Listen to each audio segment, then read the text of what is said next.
Angela Wildermuth, and I am the founder of Wilder Kids Urban Forest School for preschoolers and homeschoolers.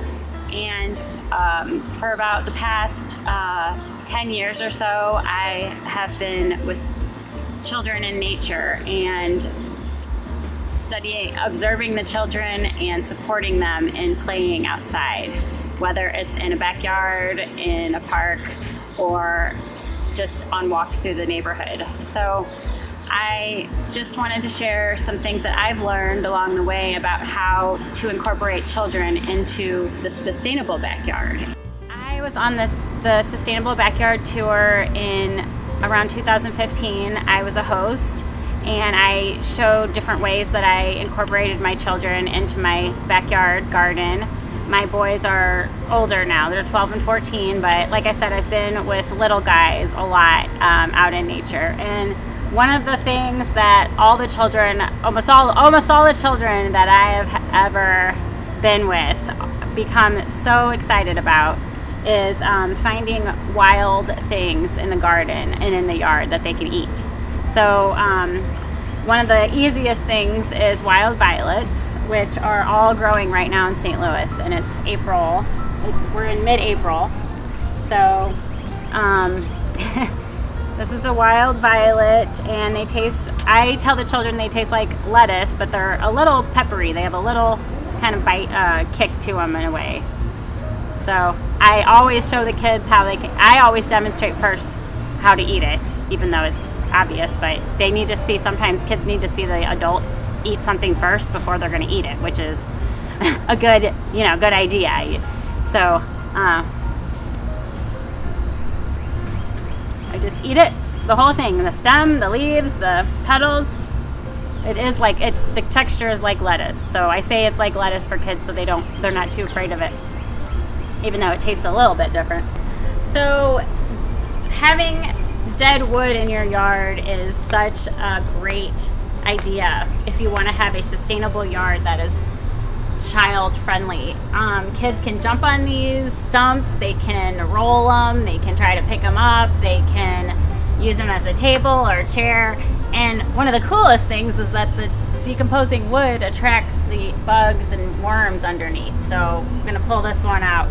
It's only been here a week, and already you can see there's a ton of like huge big earthworms sticking out of here. So having kids get comfortable picking up worms, that is one of the best. It's a pre-gardening skill. We need children who aren't afraid of picking up worms and digging in the dirt and getting dirty. I always have kids hold worms and let them just feel the sensation. It's so cool to feel a worm crawl, what do you call it? Sliding on you. Another must-have for a awesome, sustainable backyard that is welcoming of children. And even if you don't have children, you might have neighbor children, you might have nieces or nephews, grandkids. If you're on the Sustainable Backyard Tour, you will probably have kids coming through. And a must-have is some place, somewhere in your yard that is dig friendly. So it can just be a little hole.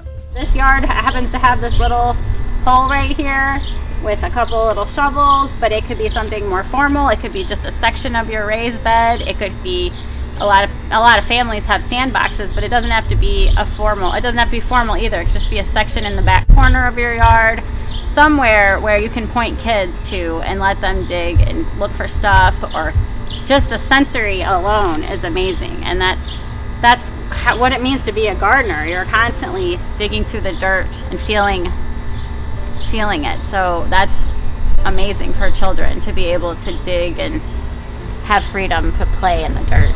So another thing that kids just gravitate towards, that they love to do in the backyard, is play with the water and water the garden. So I mean, I would say one of the best things to do is just make use of their impulse to have water play and let them play around the garden. So lots gets accidentally sprayed on the garden if they can't actually hold it right on the plants you want watered.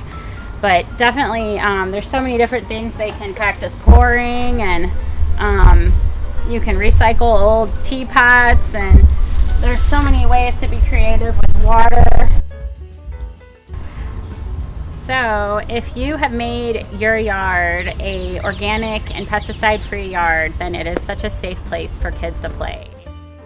There's so many things that they can do just by seeing others gardening and just being there, just being outside and being around the garden, seeing what a garden looks like in different seasons, in different stages.